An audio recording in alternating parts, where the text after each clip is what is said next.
this was last night's endeavour. I'm going to try and find a word that describes what the thing is every time. Effort was one word, I think, the other day, and today it is endeavour, and about stopping really. And I'm still not stopping. Look, I'm still when to stop, because my friend said, "When do you stop? tell us when we should stop." I can't, not really, but listen to the video, you'll understand what I'm saying. So this morning, to be honest with you, I look at what everybody else is doing, and it's all tips and tricks and shortcuts and quick fixes, all that sort of stuff. If you want tips and tricks and quick fixes, go somewhere else, because it really isn't a quick fix or a trick or a tip. And to be fair, and to be honest, even if you're serious about this, you wouldn't be looking for that kind of answer.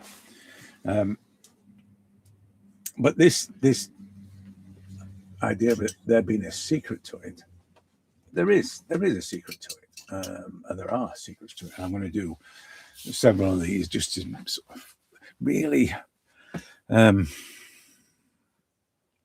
point out the fact that you probably are already capable of doing this. It's just that you don't know you're capable of doing this. And I've said this before, and people say, "Oh, no, you've got to practice and all that. You've got to study anatomy." I've just seen a guy studying anatomy. Oh, crikey. It's like, it literally is like watching paint dry. And I look at that and think, it's a million miles away from where I want to be, which comes back to what I'm saying in the first secret. The secret really is, why are you doing this? The secret is you have to be clear on why you're doing this. Right? I'm going to draw this guy while I ramble. I'm not going to talk about drawing it, but that's a great face, and it's another Instagram thing. It'll be a sales ad of some kind. He's probably selling male grooming products by the looks of it. So my reasoning. So I've had two reasons in my life to do this. The first reason, which is everybody's reason, I think, was that I initially, as a child, wanted to draw. I had the fearless curiosity, as I like to refer to it. I had that, but it didn't manifest until I was in my teens. As a small boy, I didn't really have access to drawing material, so I didn't draw. I made things, so I wasn't this kind of. My creativity didn't manifest in this kind of way. So when it manifested, it would manifest at a time where I was impressionable. I wanted to impress. I wanted to prove, I wanted to be good at something. So it came at the wrong time. So I inevitably ended up looking at this as a proof and a proof and a kind of not showing off so much, but certainly saying, look what I can do, look how great I am, kind of thing. So I looked at it like that, and I looked at the likes of there was a guy called Michael English at the time that did airbrush things. You'll have seen it, Coca-Cola tops with water dripping off it, and wasn't that fantastic to be able to do that, to make things look so hyper realistic. At the time, the word wasn't even invented, I don't think, hyper realism. It might have been, but not in the vernacular as we use it now.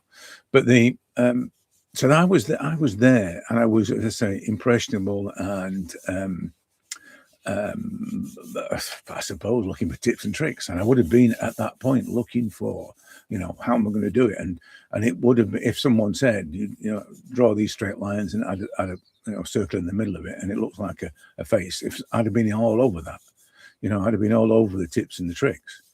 But that was my first reason to do it, and I locked into that, and I became initially fixated with the, how real can I make something look, and then as I worked through the studios and did the illustration stuff, and then it became less about realism and photorealism kind of stuff, although the clients sometimes wanted that, and then it became more about what I perceived to be being an artist. And I wasn't interested in portraits. That wasn't my thing. I wasn't interested in people, other than people in and I've said this before about people in locations, and I drew pretty scenes with people in them. And finding references for that was really difficult. So you'd end up going, I'm going to show you something in a minute, which is the telling you what the locations were. So I used to go to Bridlington just about every Sunday at one point when I was courting my wife, and it was our date on a Sunday, to get down there on a Sunday morning and get, scrambled eggs and all that in the Marina Cafe. It's funny this because we went that often that we became regular. So it was every Sunday. And I'd be taking pictures of the harbour and doing sketches and all that kind of stuff. And she just used to say to her, usual, as we walked in, it was usually just scrambled eggs on toast. Anyway, 30 years later, when we got the kids, we went back. And the same woman was in. As we walked in, she said, usual. Now, it's either the fact that she remembered us, or she says that to everybody. I think it's the latter rather than the former. Anyway, so that's what I did. I used to go and think myself, as I say, more of a painter, but I was still in the wrong scene. I was still, for the same reason that when I first started doing it, there was no one there to help me, like I'm talking to you about how it's important that you understand your why, your reason. There was no one there to say that to me. In fact, that kind of talk was, I don't think it's even been invented.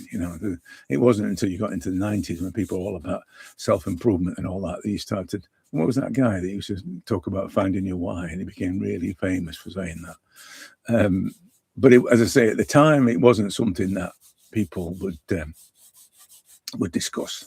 Why are you doing it? And most of the time, when anybody asked that, you were doing it for the money, and that was it. You just got to pay the rent. So when it came, as I say, back to this moving on from being trying to illustrate things photorealistically, and thinking of myself as some kind of watercolorist, because I worked in watercolor because it dried quick. It was no faffing around. We worked in gouache in the studios because of the same reason, because you've got to get illustrations out by 5 o'clock or whatever. And you worked in anything other than a dry medium or a medium that dried quickly. You missed the deadlines, so you never touched anything that took time to dry. So it was always like gouache. But then it was a natural progression to to watercolor. It was a natural progression to that, and it was. I've still got this thing. Look, when I left in 1988, the studio, they gave me this, and it's the same. And I painted everything after that, as even the breakdown of the state. This is one of the things that happened. I got all technical, and it was all about the understanding the pigments and how the pigments staining, non-staining, and sedimentary, and so on and so forth. How that was something I latched onto, thinking it would make me better. It did make me better to understand the way that the pigments worked in order to get the kind of purity that I was after. But I think those palettes not being cleaned for the best part of 40 years. So it's weird, that, isn't it? But so I'm like, I'm gonna look at. I haven't still decided why I'm doing this. I'm still, doing it sort of to impress people, or God forbid, make any money at it. And so I'm looking at watercolorists, not the sort of Russell Flint type of thing, but I'm looking at Sargent, and I'm looking at primarily it was Winslow Homer to start with, but then seeing some of Sargent's watercolors, it kind of. It clicked, but I tell you the reason why. Let me show you what I'm talking about. This one was the one, and these that were done in Corfu. These were the ones that really struck home to me, not because of the emotive feeling, which is what I should have been connecting with, but the technique. It was technique, because I've come from a background of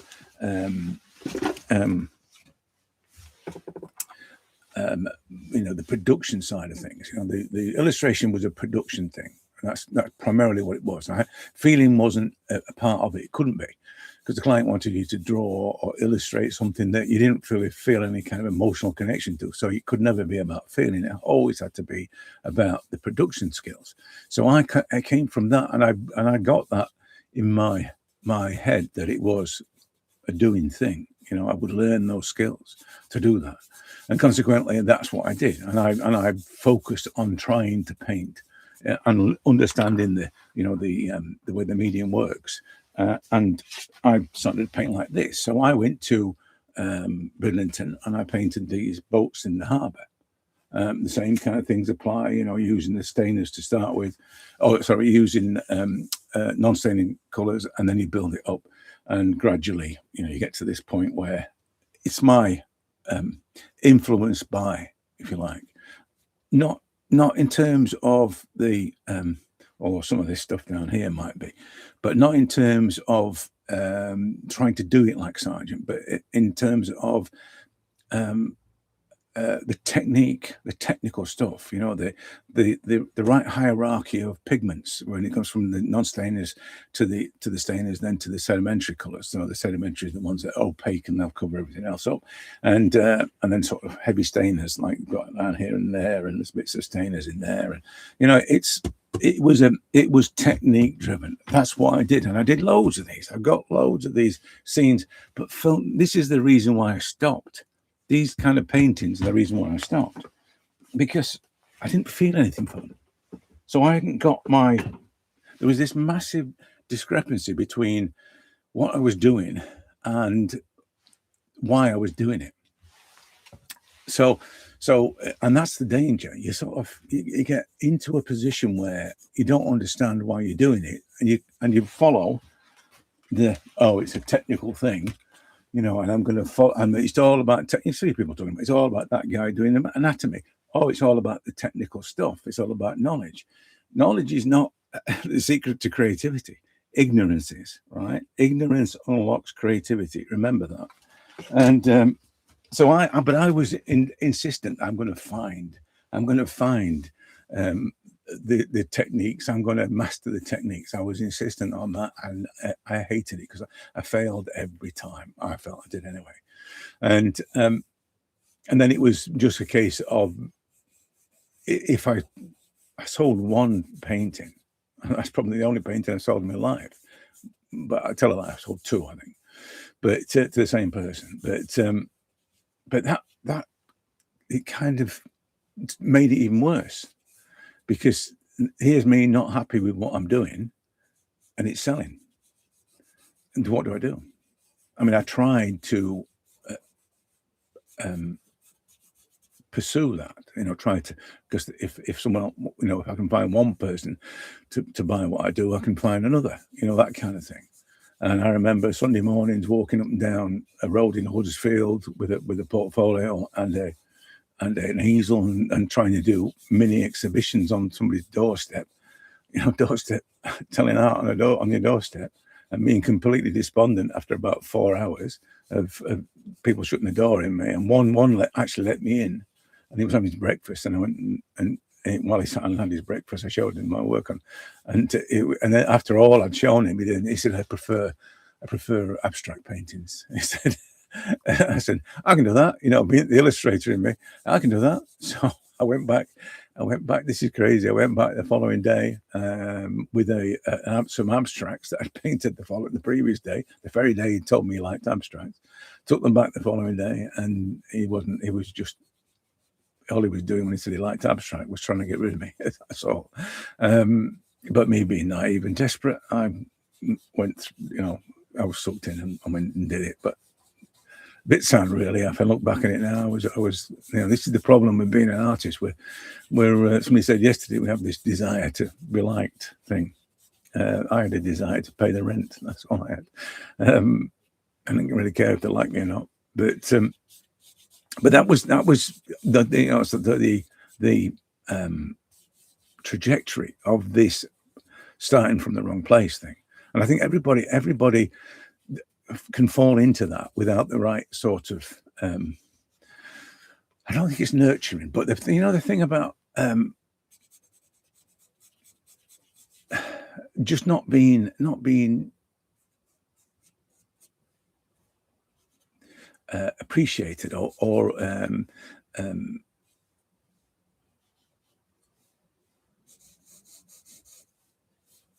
given any kind of I suppose the word respect, but not respect, because as an artist, you're always gonna.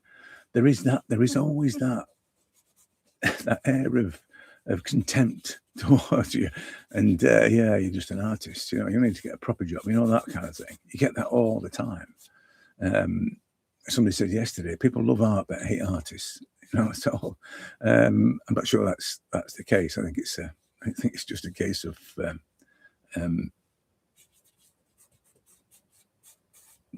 you know, the artist, whoever creates it or whatever. I think people tend to give artists a little bit too much credibility. I saw one this morning getting all kind of philosophical about life and the meaning of it and all that kind of stuff. It's inevitable that we do have those kind of thoughts because you spend a lot of time on your own doing this. So where's your mind going to go? It's not just about what you're going to have for tea, as Mr. Lowry said, but it's going to be a bit deeper than that. But so as I said, the whole trajectory of my creative, early creative existence was completely skewed by this lack of input from somebody that knew. I mean, that's you know, if I were in an art college, right, I'd have open days where people could come. I don't care who they are. Anybody that wanted to create could come and talk to artists.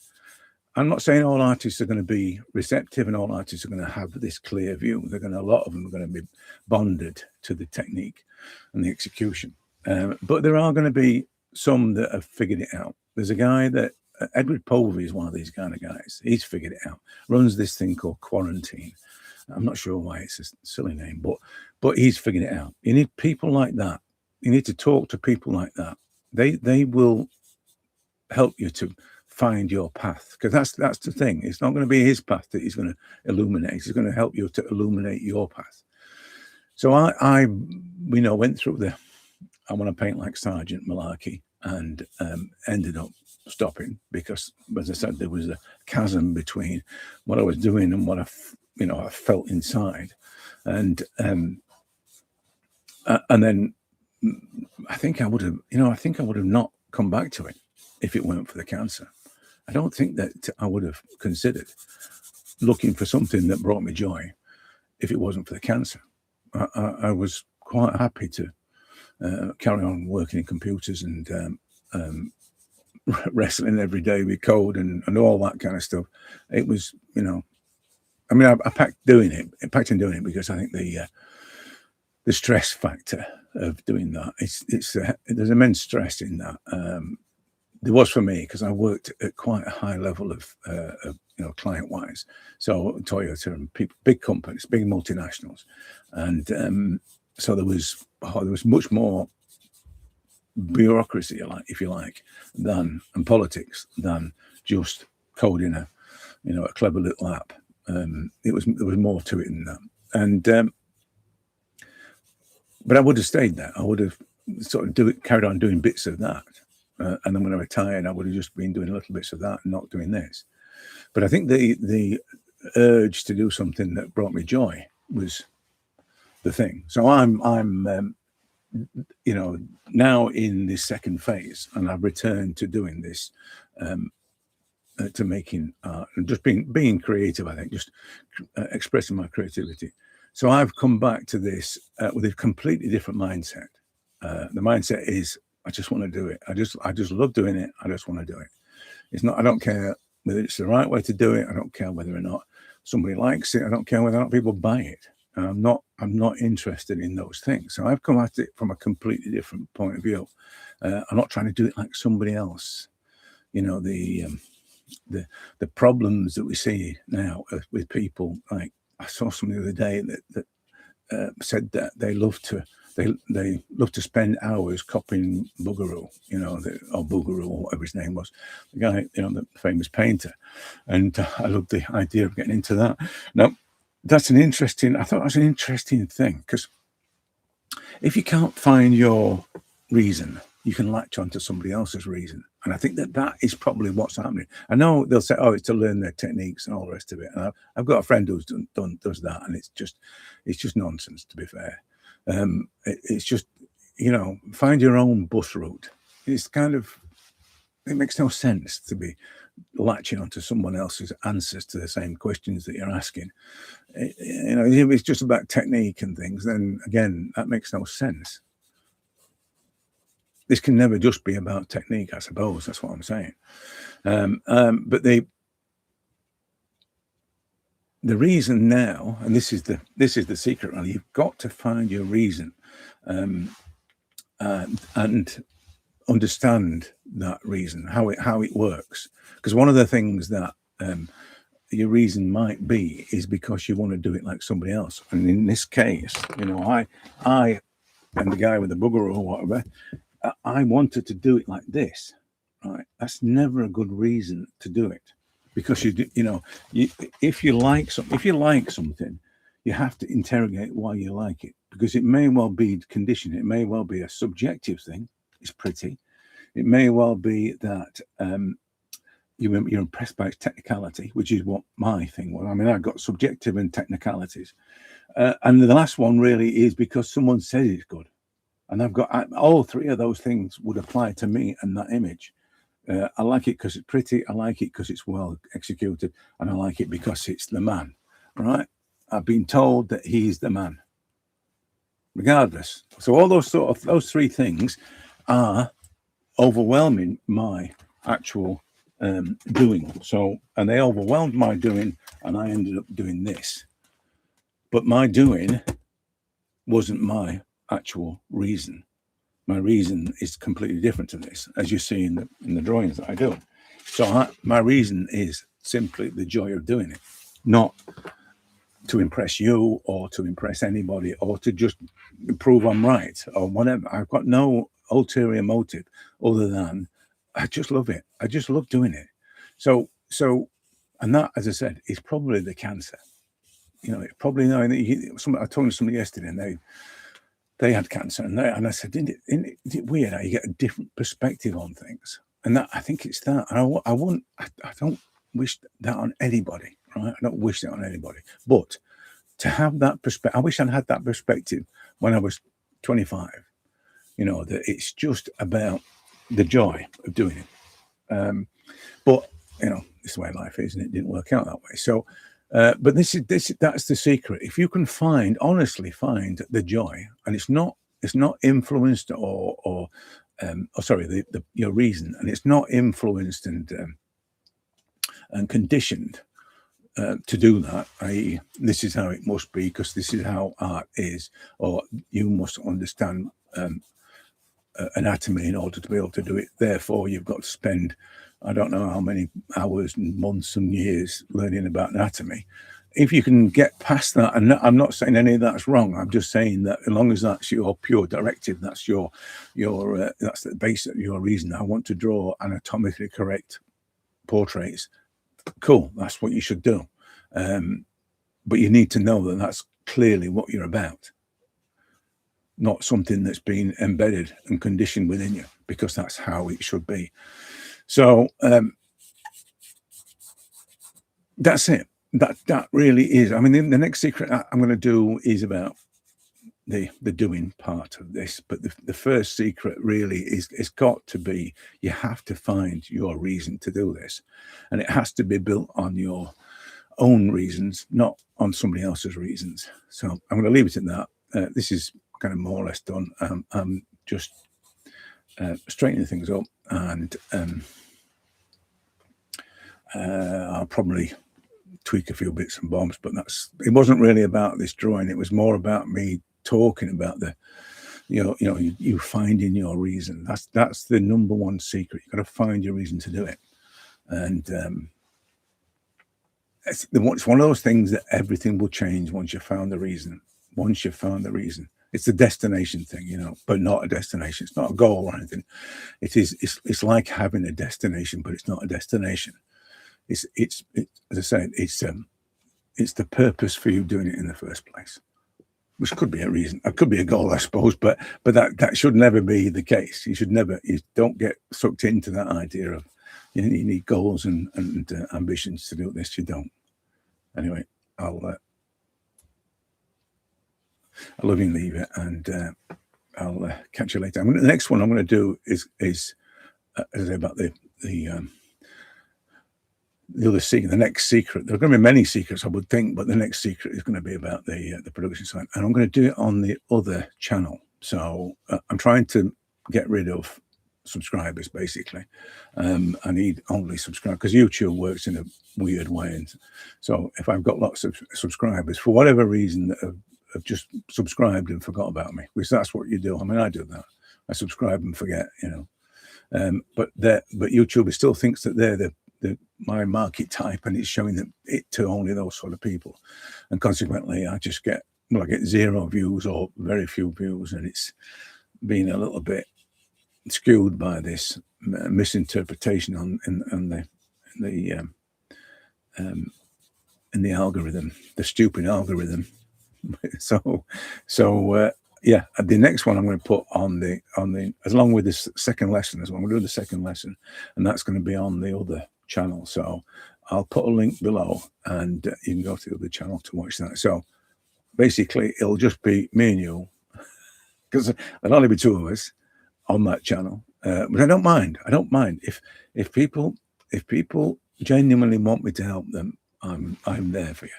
But if I've just got people coming along to tips and tricks, I'm not interested. Go find somebody else.